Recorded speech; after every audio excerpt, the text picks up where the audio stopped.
Je suis Chris Léo.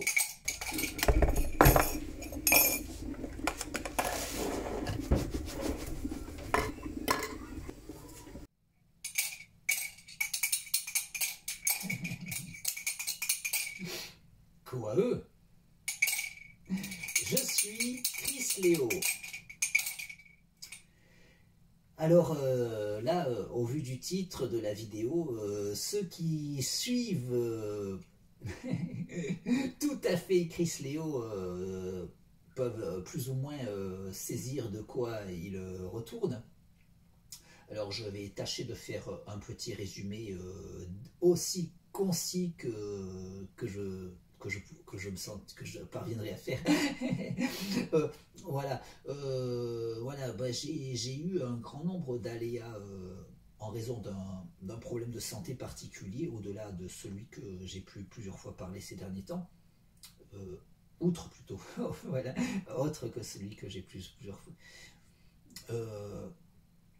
Oui, donc oui, un problème de santé qui affecte les yeux et qui fait que j'ai une dégradation naturelle des yeux et que j'ai très tôt dû subir des opérations, des interventions chirurgicales qui ne sont pas des interventions de confort, c'est des interventions et ce n'est que l'on fait en urgence quand il y a certains désagréments qui se produisent dans les yeux en raison d'une usure naturelle consécutive d'un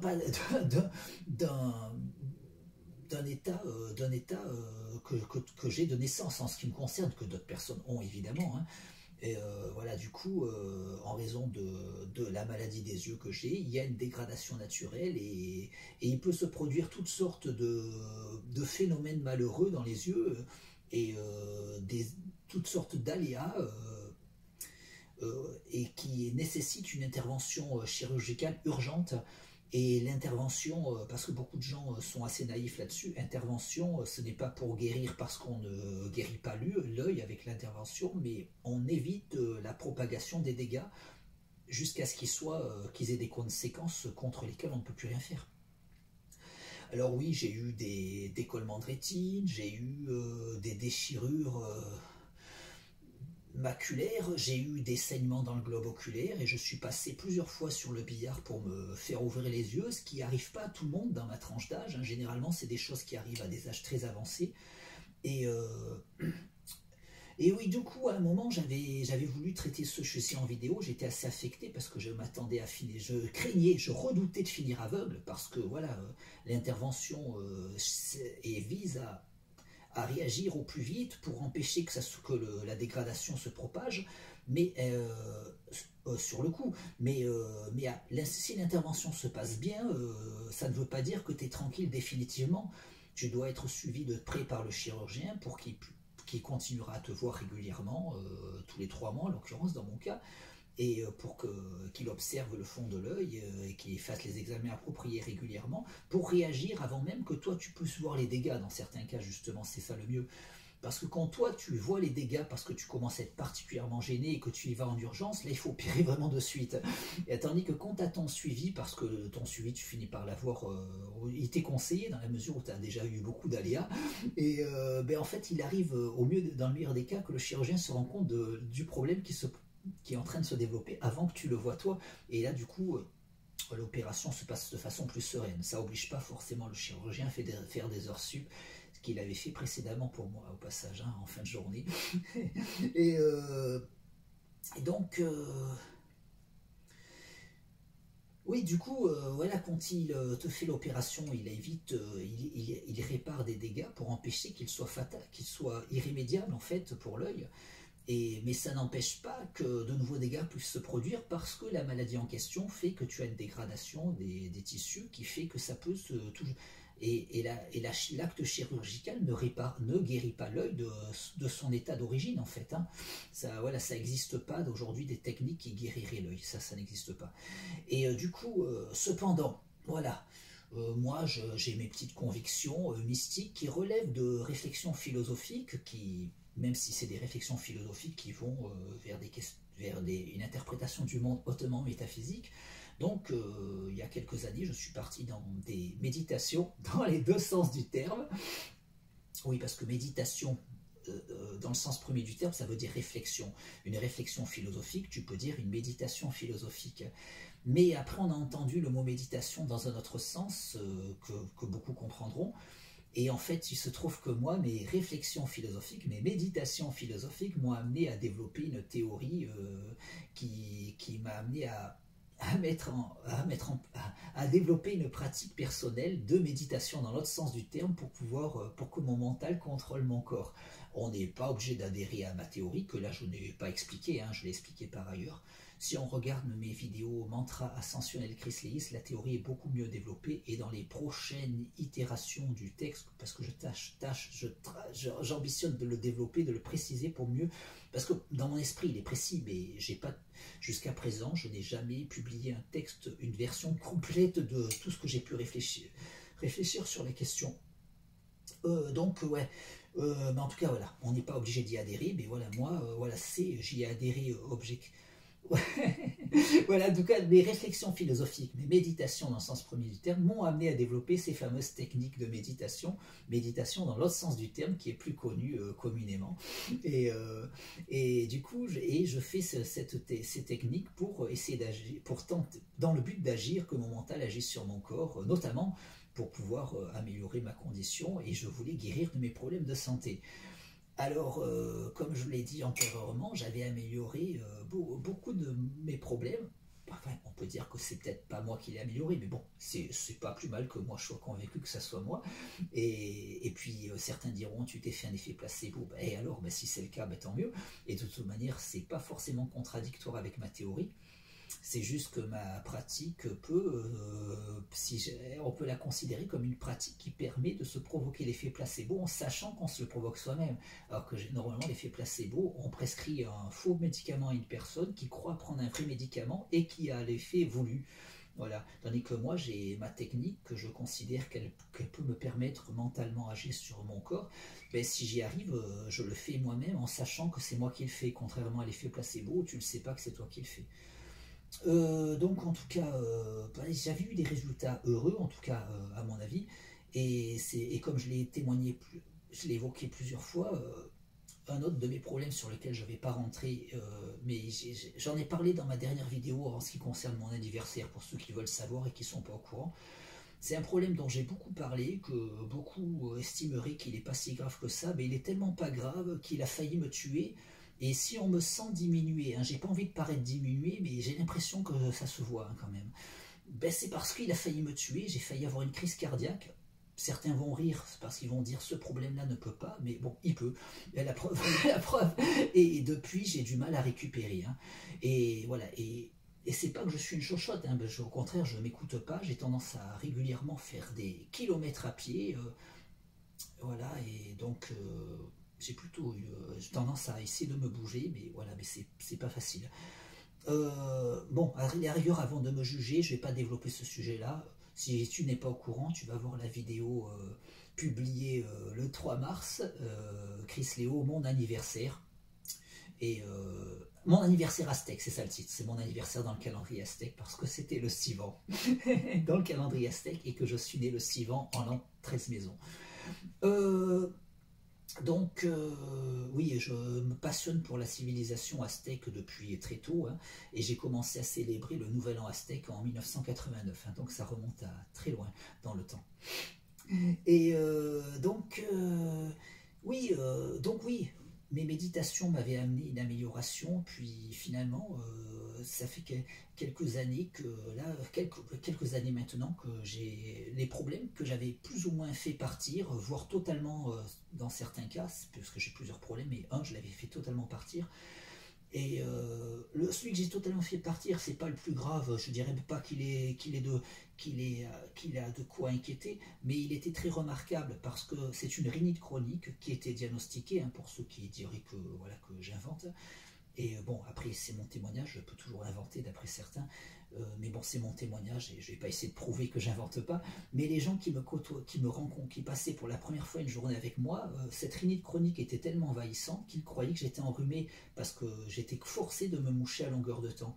et je sortais jamais de chez moi avec une grosse provision de mouchoirs. Voilà, mais c'est le problème que j'ai totalement vaincu, c'est le premier que j'ai totalement vaincu, puis les d'autres problèmes, je les ai ensuite plus ou moins améliorés. Et c'est pour ça que j'ai voulu symboliquement célébrer cette victoire à plusieurs reprises. Bon, je ne vais pas rentrer dans les détails, j'ai évoqué ça plus loin. Mais si on entend que des fois je respire mal, c'est parce que tous les problèmes que j'avais améliorés, ils ont rechuté de façon importante. Et celui-là que j'avais totalement vaincu, il ne revient pas, mais c'est limite. Hein. Du coup, c'est pour ça que des fois je respire mal, mais voilà, mais j'arrive à respecter l'engagement que je m'étais fixé. Je ne reviens pas sur l'engagement, mais voilà, il suffirait de voir les vidéos où j'en traite. Voilà, donc j'essaie de méditer d'arrache-pied pour repartir dans le bon sens, repartir du bon pied. Voilà, du coup, là, aussi le sujet de mes désagréments aux yeux, que j'ai failli plusieurs fois perdre la vue, et je suis suivi de très près, je continue mon suivi. Et quand j'ai fait des vidéos estampillées chroniques d'une convalescence, et après avoir fait, et je les ai numérotées comme on voit là, et quand je suis arrivé à l'épisode 6, je me suis dit, ah, c'est bon, là, moi je médite et il n'y aura pas d'épisode 7. Et il n'y aura pas de troisième trilogie, c'est ce que je m'étais dit. Ben, j'ai été finalement obligé de faire un épisode 7.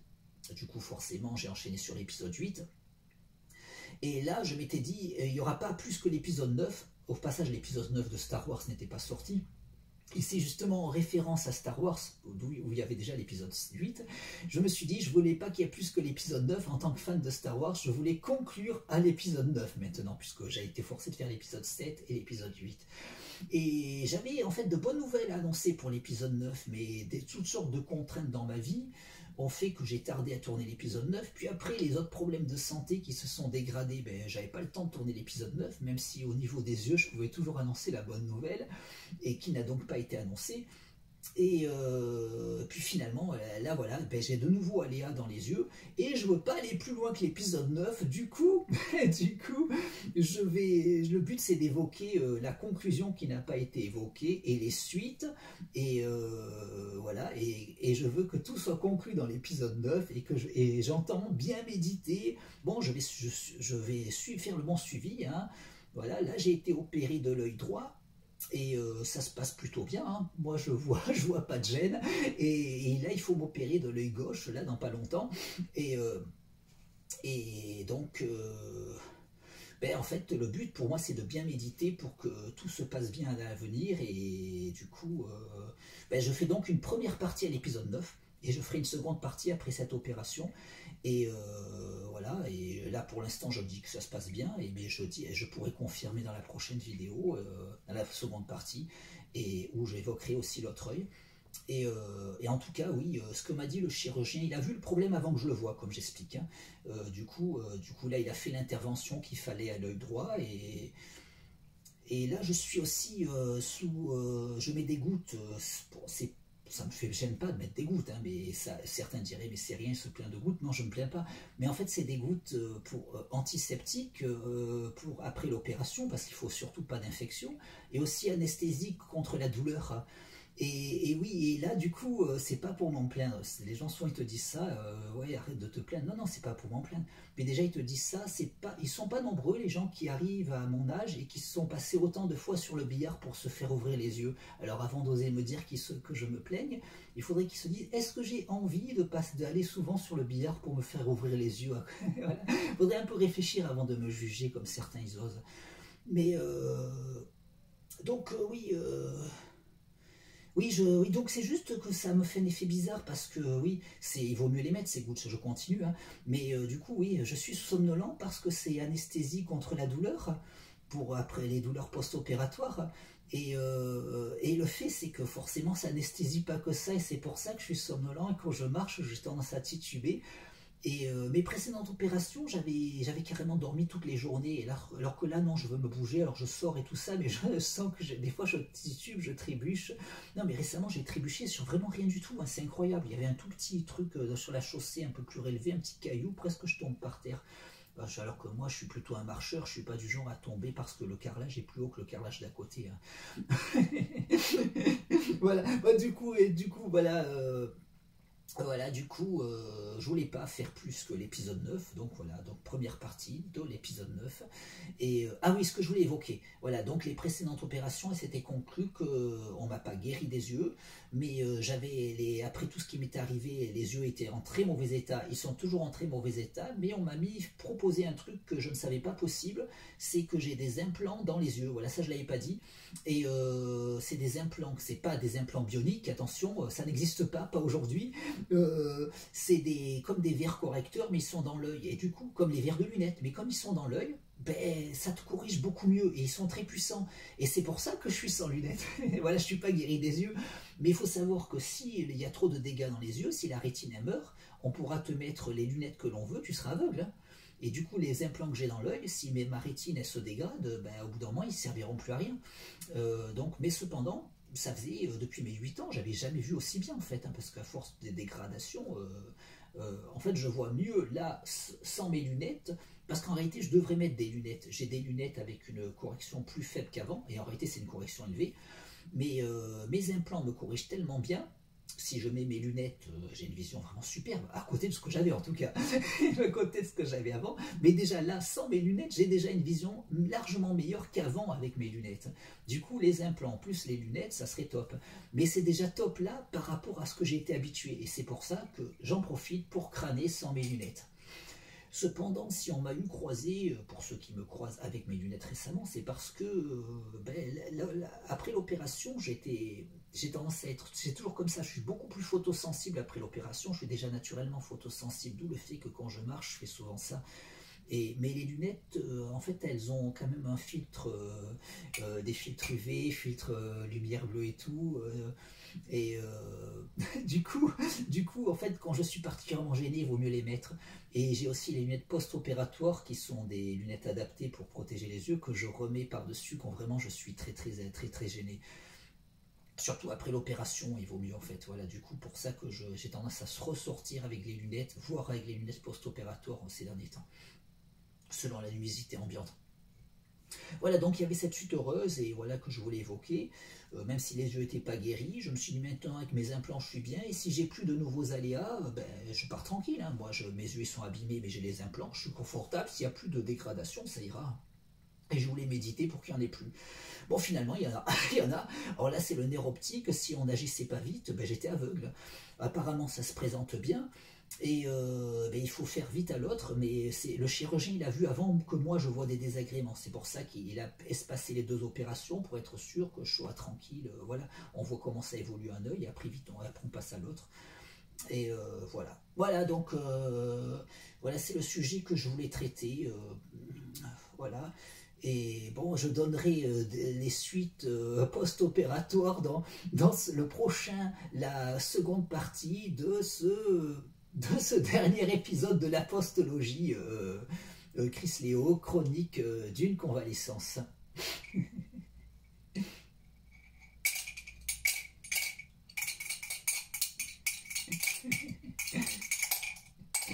Quoi à eux. À bientôt.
Christ est libéré,